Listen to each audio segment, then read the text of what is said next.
One of these smartphones is not like the other. I'm Bridget Carey, and this is your CNET Update.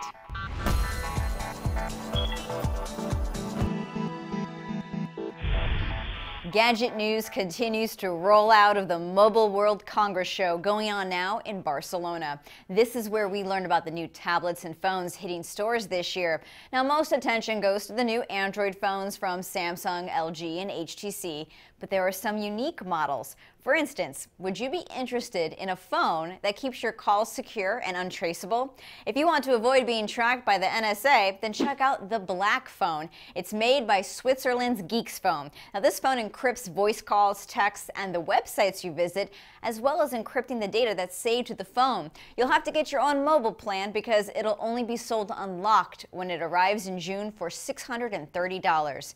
Panasonic showed off a new ToughPad tablet. Well, Panasonic insists that it's a tablet, even though it should just be called a tough smartphone, because the screen is 5 inches, like many smartphones, and it can make calls. But Panasonic is targeting this for the business world, so it's pushing the tablet title, and it's specifically something that you'll see in warehouses because it has a built-in barcode scanner that's also a flashlight. This can survive a drop from 10 feet, and it can go for a swim underwater at 5 feet for 30 minutes. It comes in 2 flavors, Windows Phone and Android Jelly Bean, and it'll be available in August at a high price, expected to cost more than $1,000. BlackBerry is hoping to bounce back, making a fan favorite classic phone design with a keyboard and a trackpad. Yes, different for BlackBerry means going back to old school. The Q20 will come out by the end of the year, but we didn't get to see what it would look like. BlackBerry will focus on selling it to governments and large businesses that want workers to carry BlackBerry phones. It also has a new touchscreen phone. It's called Z3, and that's coming in April 1st to Indonesia. BlackBerry is hoping to grow in emerging markets with cheaper phones. The company gave up trying to win over consumers that have moved on to Androids and iPhones.